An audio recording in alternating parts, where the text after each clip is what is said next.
All right, one of you's on this one, which is like a straight shot at the podium, right? Are in charge of the bands, all right? There's no way I can get them all. There's just too many of them. But you'll get that. Okay?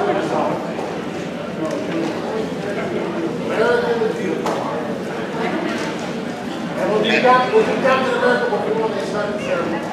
Okay?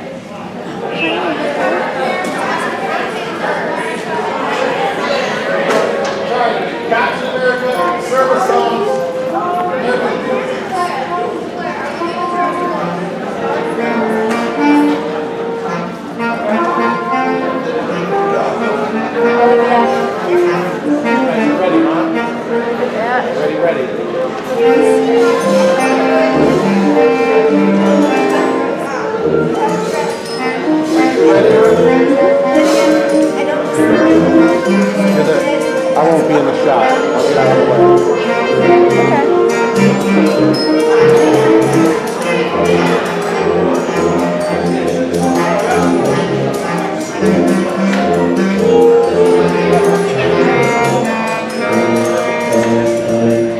Wait, Olivia, it's Mr. Kitsy, man.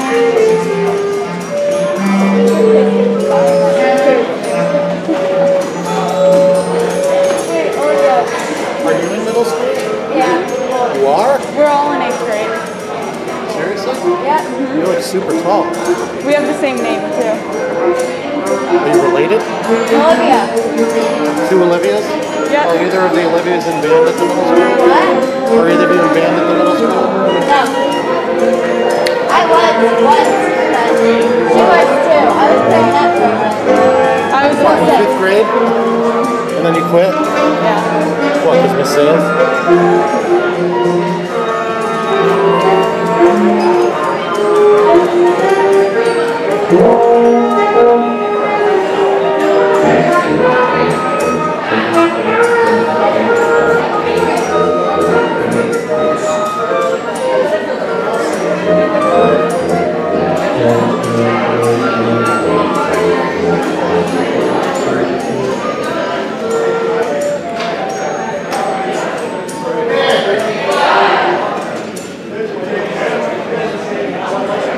That look good?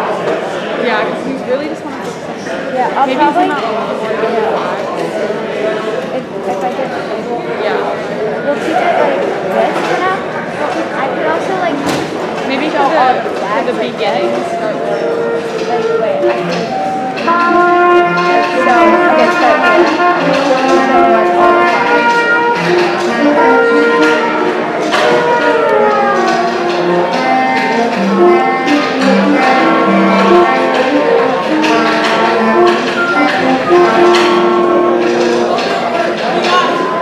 You got it?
I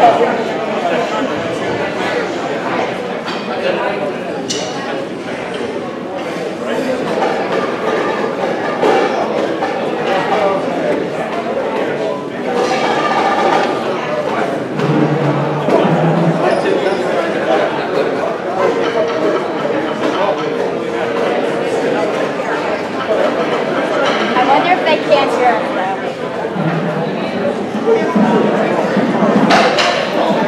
How's the headphones on?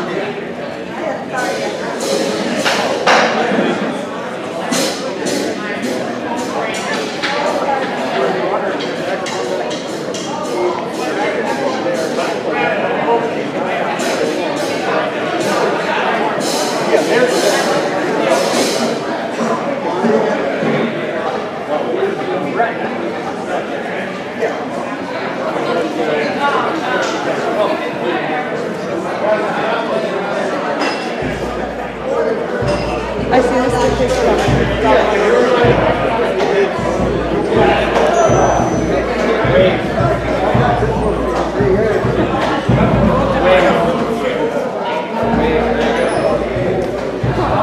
It wasn't even a video, it was a photo. I know. Wait, who's that? Andrew, Josh? Here I Olivia, not yet. He can't hear us yet. He can't? No. Did he mute us? What? Did he It's mute not us? connected yet. So why does he have the headphones on?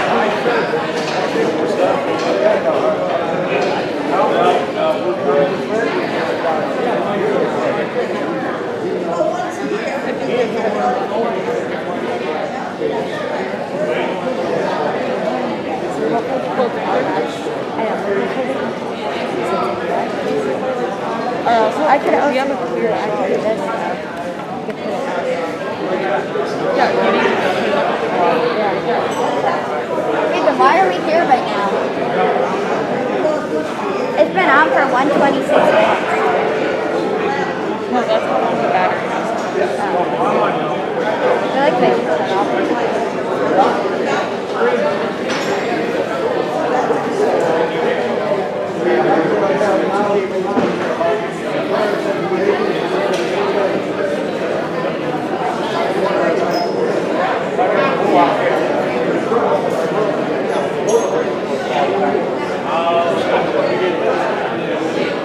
Olivia, you don't even get to look. Yeah? I just... Yeah. We're just middle school kids and we just get to videotape it with our Oh, that's teacher. great. Yeah.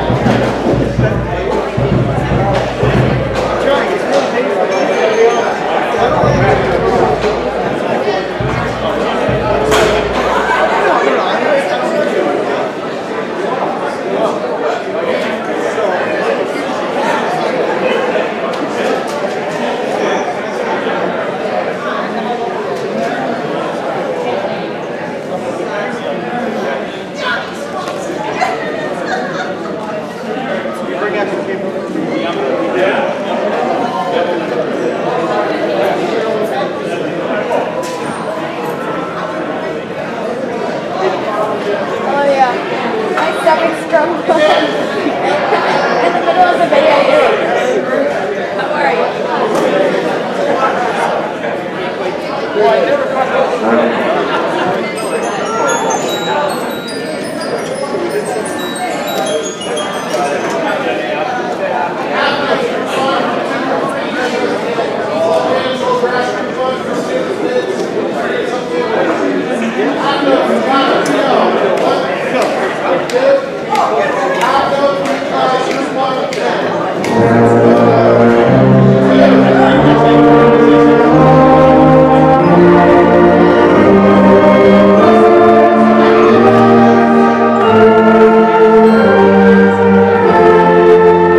The best job, right?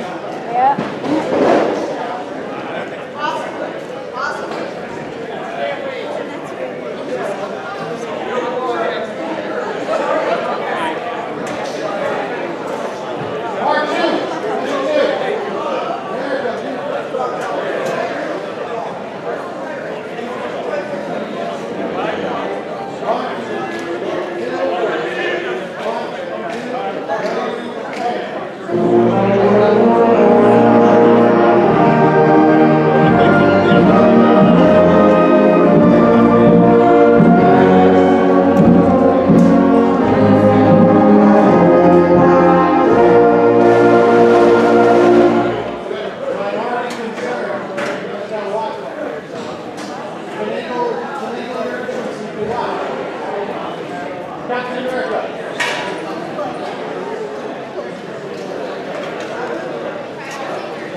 Olivia. Olivia. That's right in front of us. That's my uncle.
No, no, no.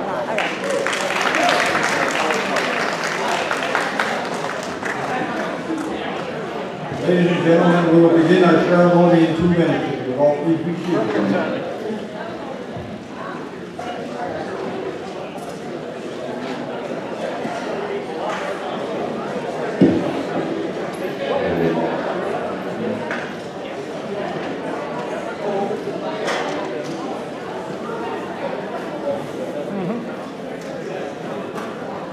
That would have made it creepy.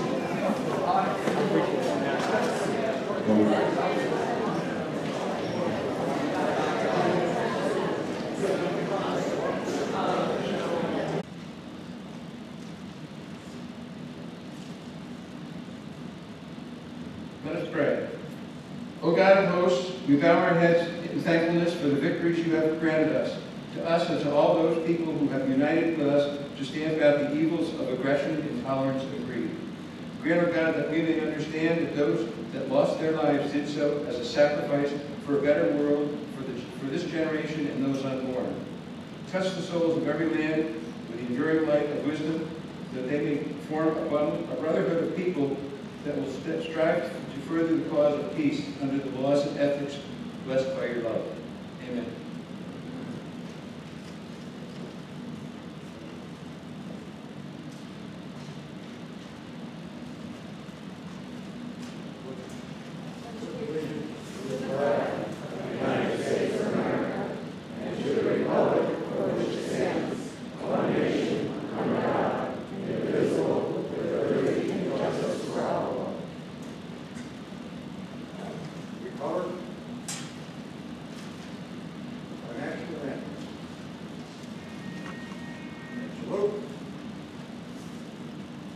Oh, say, can you see by the dawn's early light what so proudly we hailed at the twilight's last gleaming, whose broad stripes and bright stars through the perilous fight o'er the ramparts we watched were so gallantly streaming, and the rocket's bright glare, the bombs bursting in air, gave proof through the night that our flag was still there. Oh, say does that star-spangled banner yet wave o'er the land of the free and the home of the brave?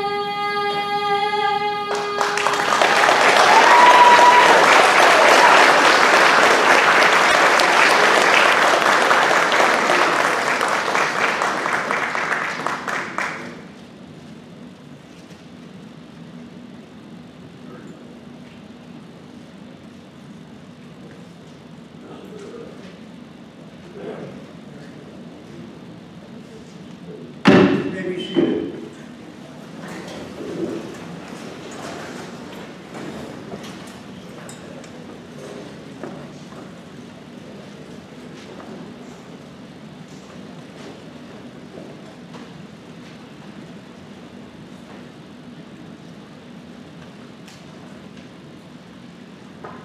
Let's thank the Crumpler Fire Department for that.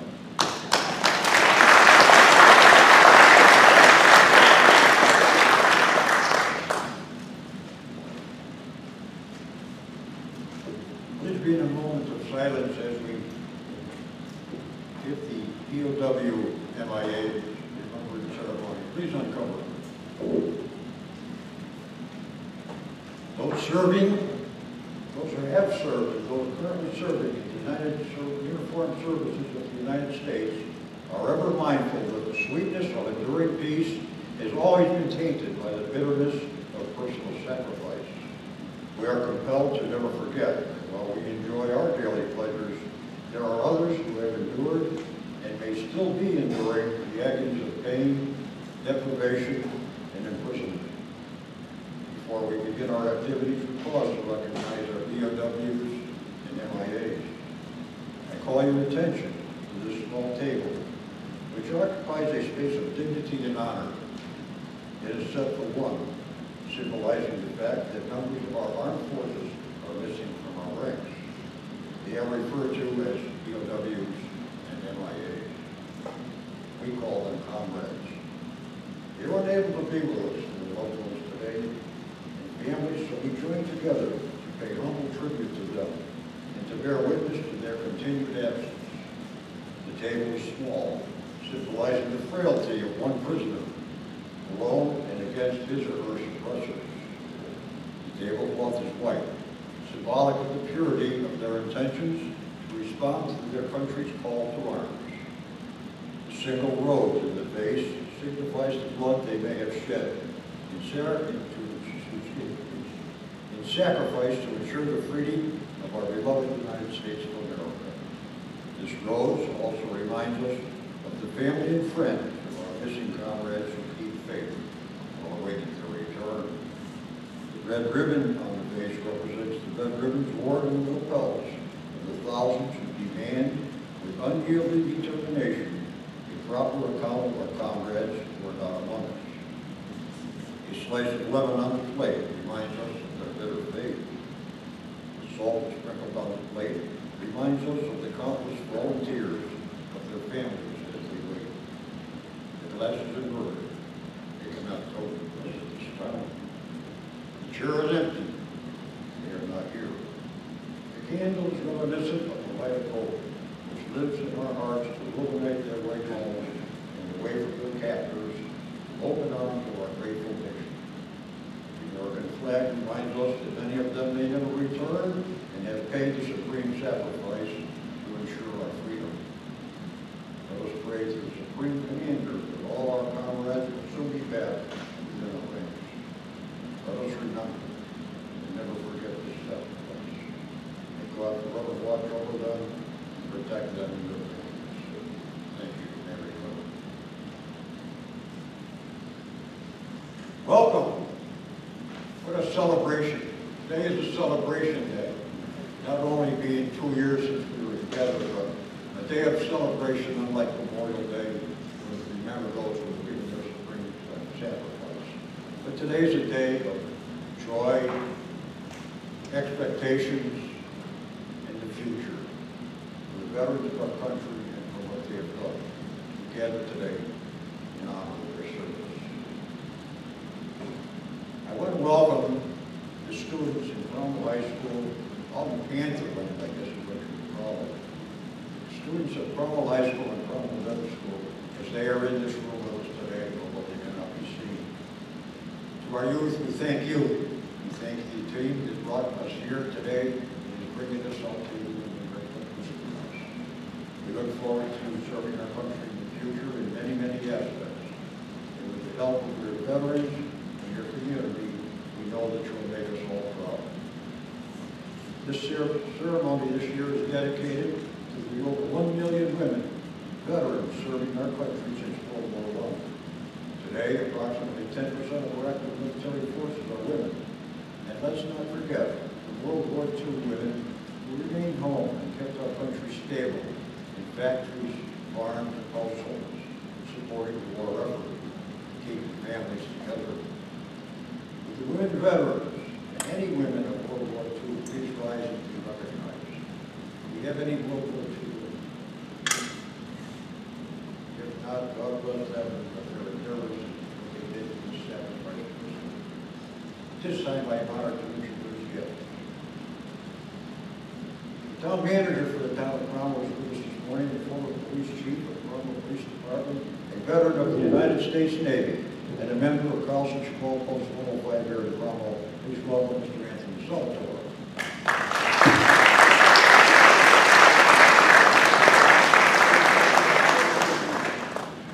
Cromwell Police Department. We are proud to have Chief Denise Lamontage and Captain Fred Sifo-Dalskalakis. So I say next week.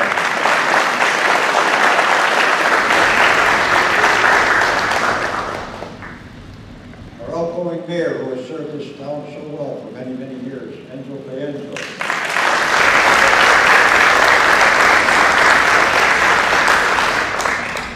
The members of Dawson's Wall Post 105 of the American Legion Auxiliary, please rise. All the members of the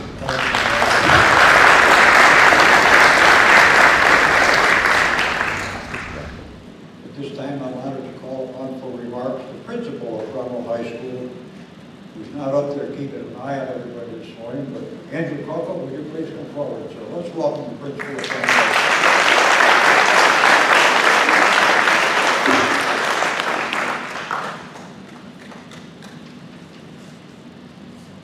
Good morning.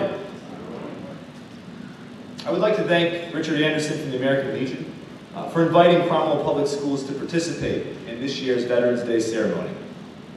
We are thankful for the opportunity to collaborate with the American Legion to celebrate and honor our veterans this year.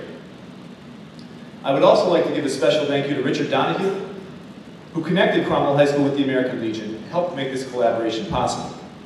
With us today is our Cromwell High School band, led by Mr. Ray Sinclair, student vocalist Emily Kowalski, who gave us a beautiful rendition of the national anthem, and our CHS and CMS news teams, led by Doug Kiss, Doug McGuff, and Elisa Barkowski, who are live streaming this wonderful event to our students, staff, and families.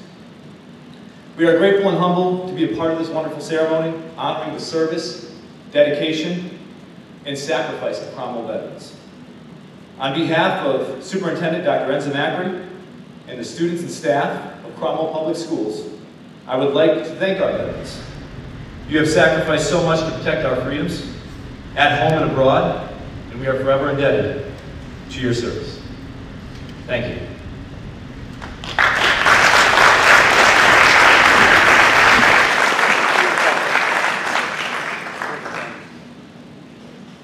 This time I'm privileged to introduce for the first time in public and making his first public appearance, the newly elected mayor for the town of Cromwell, a veteran of the United States Navy and a member of American Legion Post 105. Please rise and welcome Mayor Alan Spots for his first time in public.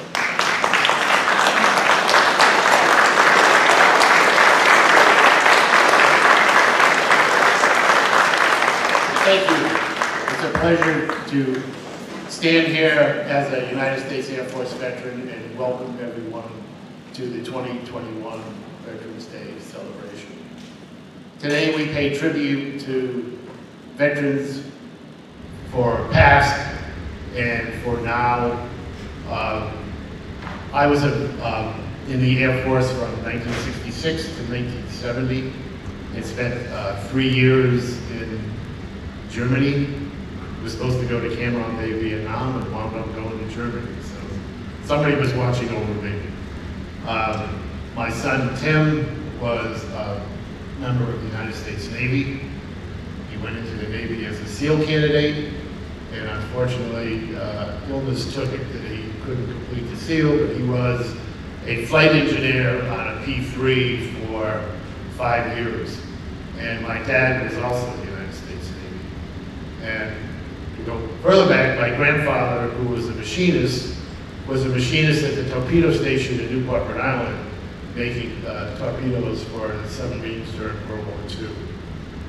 So the military and veterans go back a long way with me and my family, and I'm proud to stand here as a veteran and doing this on Veterans Day. For the we haven't done it in 2 years, so thankfully we could all gather here today.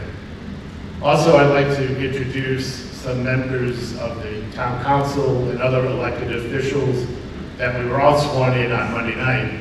And I'd like to introduce my Deputy Mayor, Steve Fortenbach.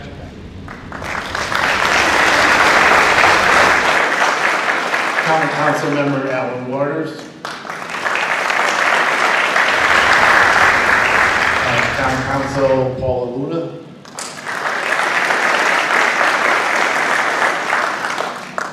Julie Fitzritter, Zoning Board of Appeals. And Brian Sturmer, who is newly elected to the Board of Finance. And I'll end with, I just thank you for your service. Thank you for your support. God bless America. God bless Cromwell. Thank you.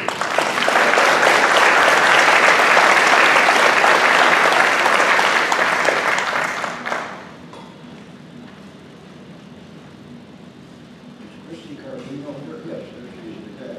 Our representative from Connecticut, Christy Carpino. Christy, would you come forward?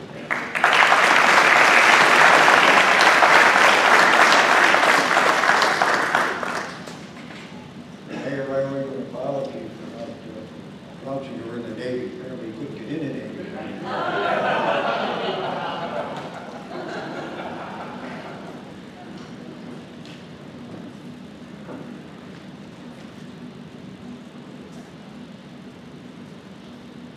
Good morning, and thank you for everybody for making the time to be here, because it is so important that we recognize the service and the sacrifices of the men and women who have served, and the men and women around the world who are still serving to protect our freedoms.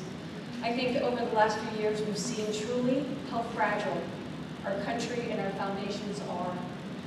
I've always thought that today is a day to hear very little from public officials, and to hear from our men and women who have served, and to thank them properly, so I will be brief.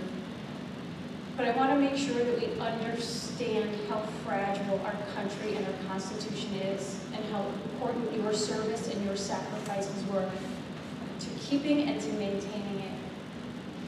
It is not lost on me that you fought for my right to worship as I see fit, or not to worship at all. You fought for my right to vote my conscience and to disagree as respectful Americans. And I could go on and on, because that Constitution is so very important to the ideals that America is who we are as a country. But today is the day to recognize your service. You put it all on the line, and your families sent you into harm's way. And those sacrifices should never be forgotten.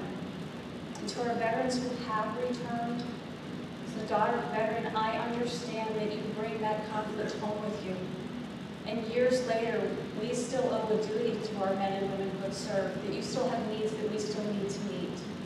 And that is our obligation to you. So I just want to close by saying God bless you and your family.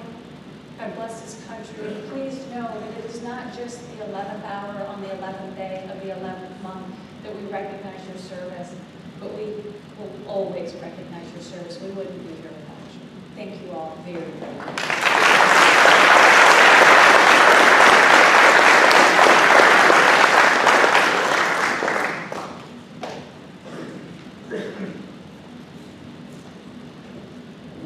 Thank you, Kathy. This time I'm honored to introduce to you the commander of American Legion Post 105 here at Cromwell, and certainly no stranger to many, many of you in this room. A gentleman that has led the march to put the green in place up by Pearson Greenhouse area. And at this time, it's an honor to introduce him to you, Mr. Lou Gagnon.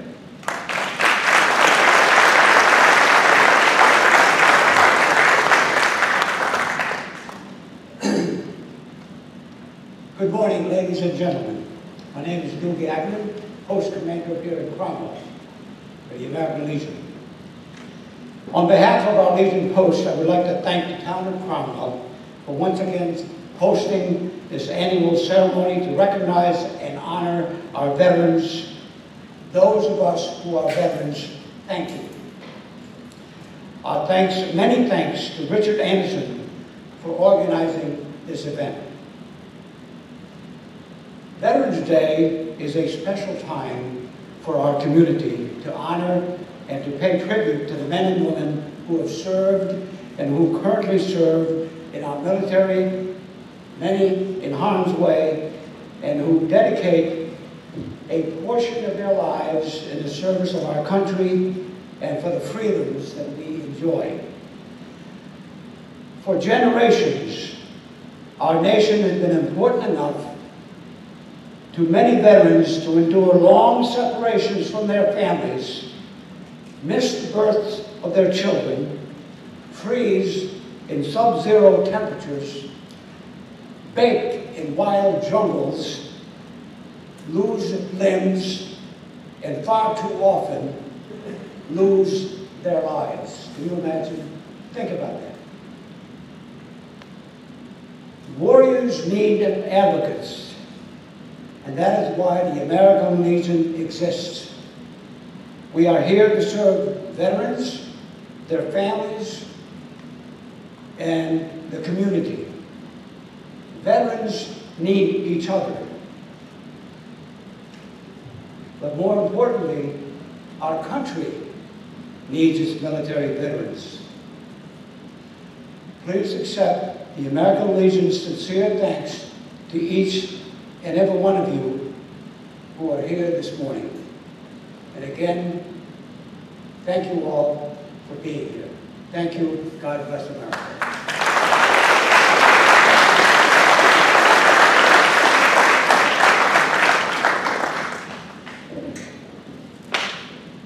At this time, the Cromwell High School band is going to present a veteran salute under the direction of Ray Sinclair. They're going to be playing the military songs, so when each of your songs is played, please stand up and be recognized for your respective branches of service. Ray? Roll off. Roll off, Army. 1, 2, roll off. 2, ready, and.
This time, the chair would like to recognize the American Legion Auxiliary Unit 105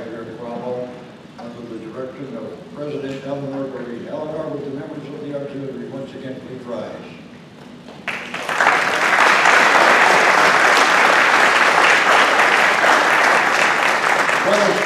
Kathy Kelly. Kathy, would you stand up again, please?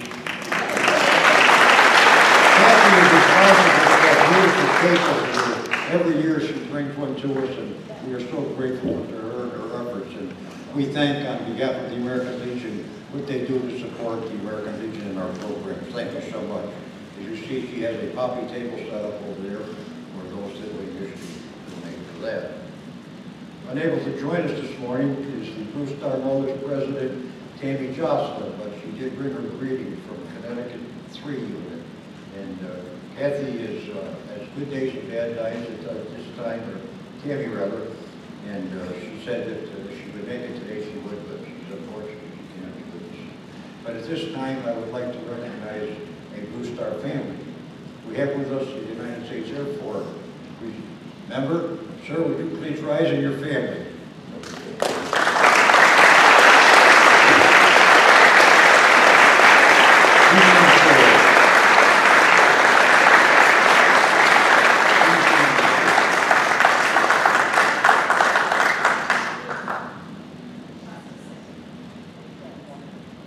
Grandma, come on up here, Grandma. Not getting like that.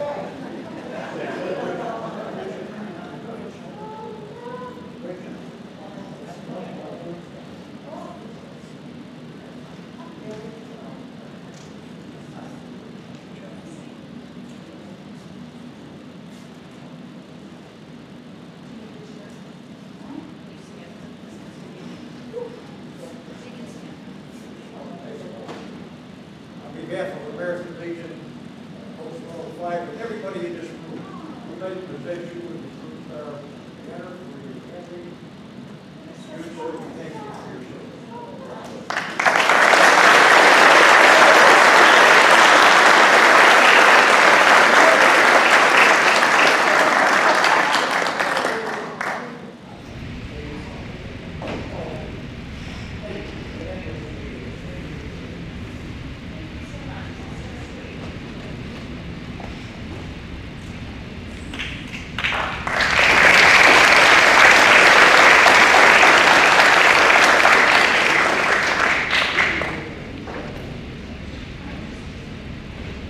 If anyone is not aware of the banner, back in World War II, it was instituted by our country to put a blue star in the windows of every home that had an active military person in the service at that time.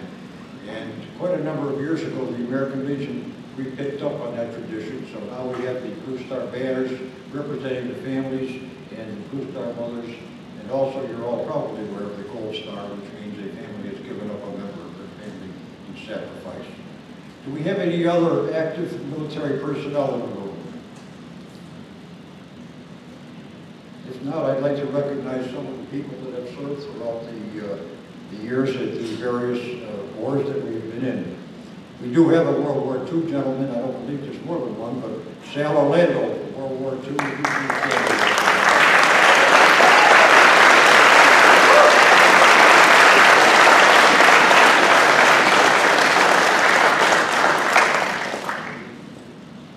Korea veteran, please rise and be recognized.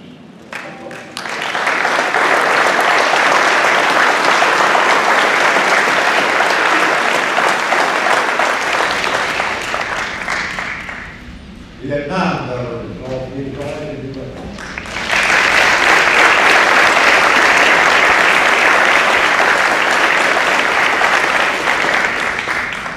Veterans from the Cold War. How many veterans do we have from the Cold War?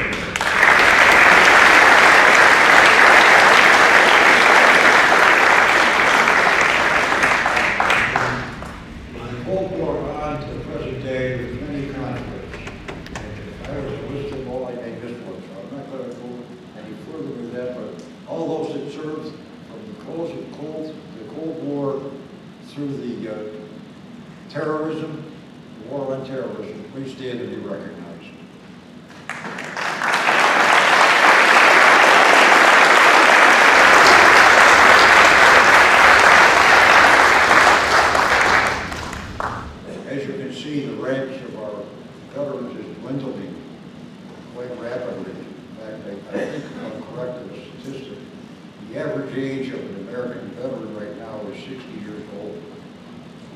we often wonder, in 10 or 15 years, who's going to be here to salvage this program. But that is either here or there. Are there any veterans from the Merchant Marines? Any Merchant Marine veterans who were so instrumental in World War II, working freighters, transporting our troops back and forth, subjected to torpedo hunts and minesweeping and so forth. They often go forgotten, but your flag is here and they are well represented, as they are on the green in front of us.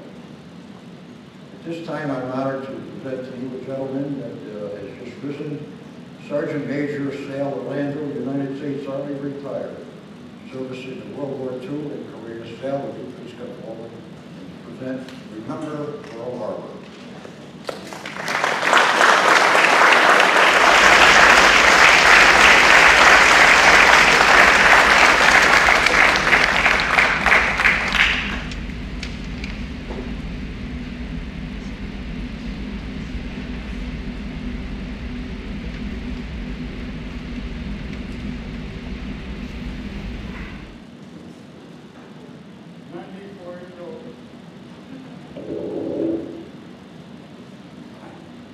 Years old and still a good looker.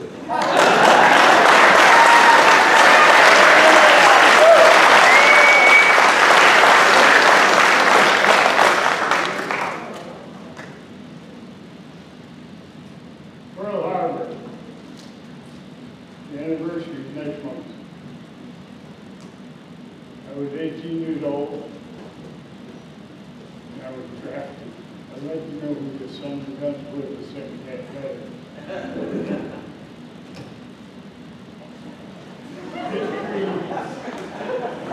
Where we go? I want to hear this. I was going to do this a little different, but I guess I can't with the floor the way it is. But I wanted everybody to stomp their feet as over marching.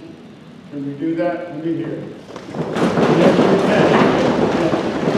History in every century records an act that lives forevermore.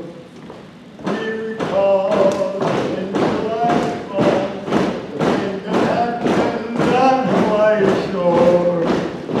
Let's remember Pearl Harbor as we go through the fall. Let's remember Pearl Harbor as we go through the Alamo. We will always remember how they died for liberty. Let's remember Pearl Harbor and go on to victory. I did it!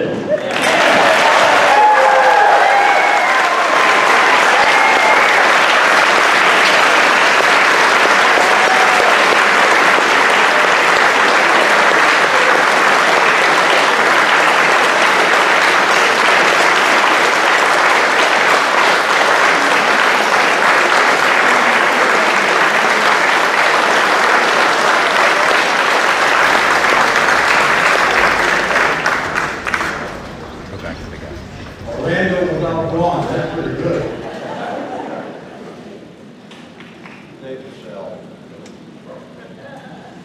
At this time, I'm honored to introduce the keynote speaker for this morning. A very talented and gifted gentleman who is no stranger to our town.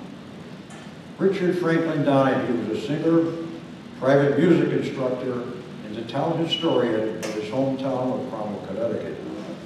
His original research has formed the basis of museum exhibits, traveling lectures, and living history programs on topics ranging from 18th century privateers to the American Civil War to the women's suffrage movement.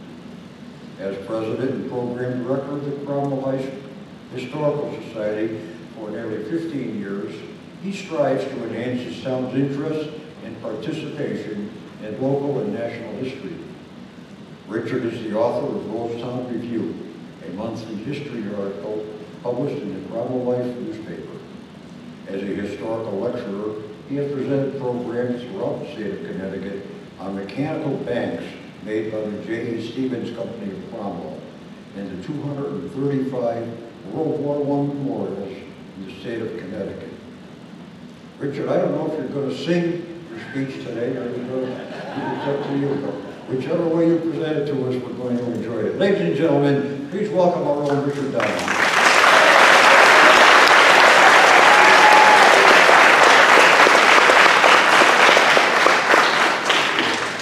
You know, I thought that the only person I was going to be upstaged by today was Emily Kowalski, and then Sergeant Major showed up and sang that. So that was really...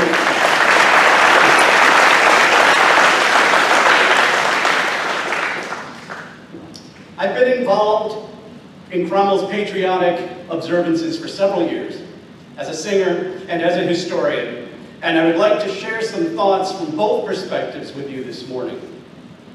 As many of you will remember, my performances of the national anthem are most notable for including an additional verse. This is especially remarked upon by my brother Bobby, who very often has to hold the color guard flag at full attention the entire time. So I always tell him, you know, there are more verses that I could do. There are several reasons that I enjoy singing two verses of the national anthem. One is certainly the look of bewildered surprise on the faces of unsuspecting audience members as I don't slow down at the end of the first verse, and even more surprise as I begin the second verse. And of course, everyone knows that tenors enjoy showing off, especially when there are high notes involved. But the most significant reason that I enjoy singing two verses of the national anthem is that the first verse only presents half of Francis Scott Key's observation of the American resolve that he witnessed during the Battle of Fort McHenry in 1814. To begin, the first verse ends with a question mark, essentially asking, is our flag still there? Sure, there is a brilliant description of the terrifying battle that was raging the last time we saw the flag, but at the end of the verse, we do not know if it still waves. Key's original poem, The Defense of Fort McHenry, actually includes 3 additional verses, through which we learn that our flag is indeed still there, and most importantly, how that came to be. In the final verse, Key writes that the flag will always be there as long as there are Americans willing to stand between their loved home and the desolation of war. 50 years after the Battle of Fort McHenry, America found itself in the middle of the Civil War. Both sides included more than 2.75 million soldiers fought in the war, and just over 655,000 died. Many of these deaths occurred for the simple cause of freedom. In the face of such loss and mourning, the country reacted by establishing an annual holiday to remember and decorate the graves of the fallen. Fast forward another 50 years, and America was once again engaged in another war for freedom, this time on the global stage. While 4.7 million Americans joined in the Great War, just over 200,000 died during the effort, a much smaller percentage than the Civil War. This time, the country needed to take steps to not only welcome millions of soldiers home, but also help them manage the multitude of problems, both physical and emotional, that they brought home with them from Europe. As post-Civil War era Americans established Decoration Day to remember the dead, their early 20th century counterparts were moved to observe Armistice Day to honor the living. As the World War was supposed to be the last war, Armistice Day came to also be a celebration of the peace that was established and achieved largely through the efforts of America's veterans. By 1954, however, it had become painfully obvious that the promise of the war to end all wars could not be upheld, and Armistice Day became Veterans Day, a day to honor the veterans of all wars. Since our earliest days, brave Cromwellians have stepped away from their farms, their shops, their families, and the safety of home to establish and defend our way of life. What is equally impressive is that when their work was finished, they returned to our town, picked up their lives, and continued to work for our greater good. In 1861, 19-year-old Arthur Boardman was the first to sign up from Cromwell in the army during the Civil War. After fighting in every major battle throughout the war, he returned to Cromwell and served the town as a selectman, as town clerk, and as treasurer throughout the rest of his life. When soldiers returned to Cromwell after World War I, several of them banded together and formed the first volunteer fire department in town. During World War II, Doug Partridge was at the base of Iwo Jima when the flag was being raised, and he returned to Cromwell, took a job at the Parks and Recreation Department, inspired generations of athletes in town, and was even named Man of the Year in 2000. Some of you may be familiar with the work of J.R.R. Tolkien. He's a British fantasy author and a veteran of World War I. In his largest work, The Lord of the Rings, Tolkien wrote about an epic war waged by the free peoples of the world to save the world from evil destruction. His main characters and would-be heroes were 4 hobbits, sort of half-sized people who lived very simple country lives. In order to win the war, these 4 hobbits must travel through an enormous distance through several hostile territories while being hunted by armies of monsters and carrying a ring that has all of the evil of the world in it. To make this 1,100-page story short, they succeed by casting the ring into a volcano, and the ring is destroyed, and so is evil. In the film adaptation of this story, director Peter Jackson included a poignant scene that takes place when the hobbits return to their village after the ring has been destroyed. By all appearances, the villagers have no idea that the world was nearly destroyed, or that these 4 characters went through hell to make that happen, or to stop that from happening, I should say. One night, the 4 friends are enjoying a quiet pint at their favorite pub, and the place erupts into applause as the farmer who grew the biggest pumpkin in the village that year walks in. The 4 hobbits knowingly glance at each other and quietly toast. Fortunately for us, we have individuals here, right now, who stood up in defense of America and returned to our community to continue making our lives better. We have a Navy petty officer, operations specialist, who patrolled the waters of Japan on an aircraft carrier in the 1990s, and came to Cromwell to teach business education at Cromwell High School. We have another Navyman who, after flying helicopters in Vietnam, came home to Cromwell, became the first full-time police officer, worked his way up to chief of police, and today is Cromwell's town manager. We have a United States Coast Guard radar man who spent 4 years in the North Atlantic in the 1960s and came home and joined his family business, and today works so that we can be here honoring all of Cromwell's veterans. The list goes on. We've heard so many stories today. There are so many people in this room who have incredible stories like that to share. We are fortunate because we still have the opportunity to let them all know that we are grateful for their service to our country and for the sacrifices that they made on our behalf. Francis Scott Key ultimately saw the flag still flying over Fort McHenry and proclaimed that it would always be thus because of the people who stand between war and their beloved home. As we go about our days, enjoying all of our freedoms and growing our pumpkins, may we always treasure the presence of these perpetual heroes in our lives. Thank you very much.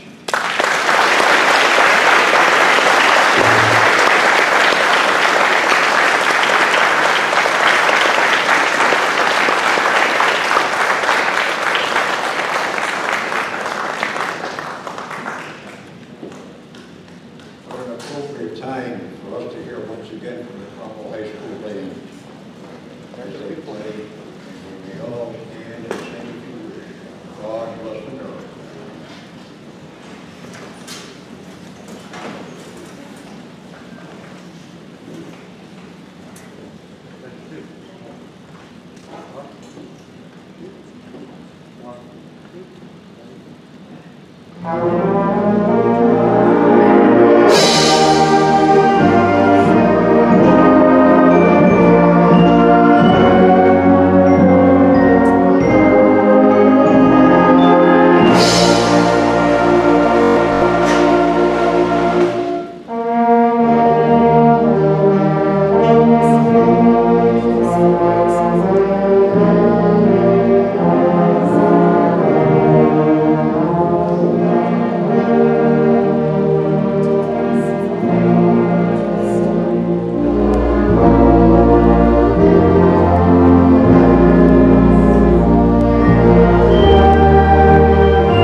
Thank you.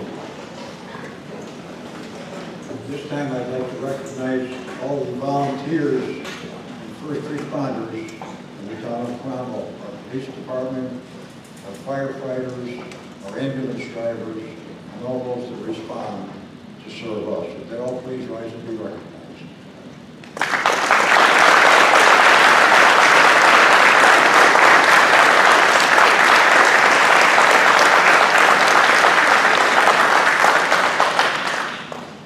Right here in Middletown, last Saturday, almost 14,000 flags were placed in Veteran Cemetery on each and every grave.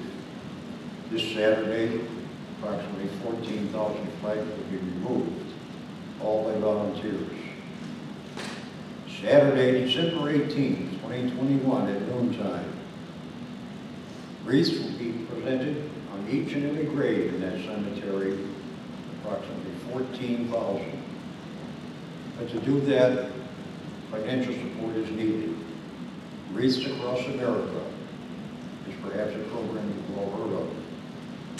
So at the conclusion today, on your way out the door, under the direction of Mr. Al Waters, there'll be some flyers back there if you wish to support this great program. As it goes on and time goes by, more and more veterans are buried. And the responsibility becomes greater. The financial obligation becomes greater. So with that being said, we will proceed to close our ceremonies for today. Taps will be played this morning by Aidan Gagnon and our closing prayer by Doug Robinson. Please rise and join the taps and our closing prayer. At the conclusion of the program, please join us for coffee and conversation, hosted by Unit 105 and Kathy Kelly.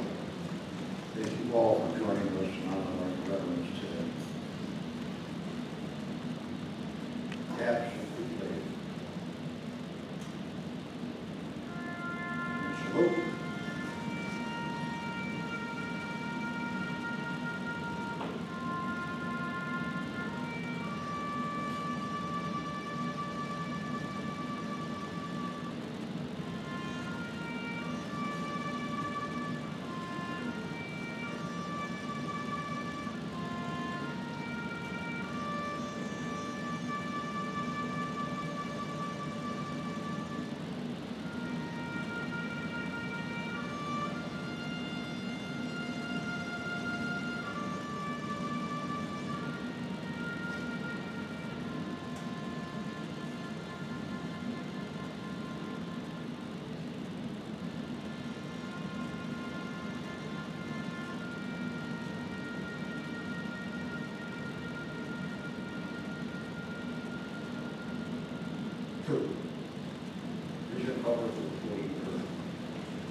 May the strength of God sustain us. May the power of God preserve us.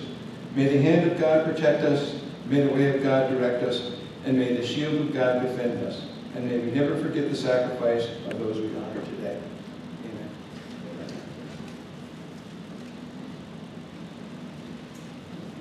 Thank you, ladies and gentlemen, for joining us. That concludes our program.